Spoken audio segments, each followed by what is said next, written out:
Friends, welcome to meaning in Gujarati channel. Byte.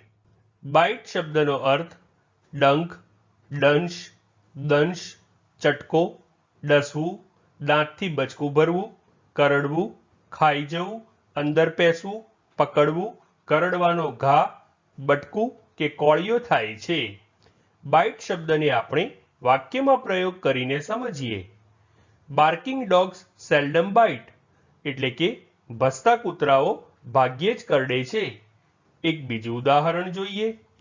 Inflation is beginning to bite the middle class, એટલે કે મોંઘવારી મધ્યમ વર્ગને ડંખવા લાગી છે. ફ્રેન્ડ્સ, વધુ માહિતી માટે અમારી વેબસાઇટ meaninginggujarati.com ની મુલાકાત જરૂરથી લેજો અને ચેનલ પર બીજી વિડીયો છે જે તમે જોઈ શકો છો અને ચેનલને લાઇક, શેર, સબસ્ક્રાઇબ અને કોમેન્ટ કરવાનું ભૂલશો નહીં. Thank you.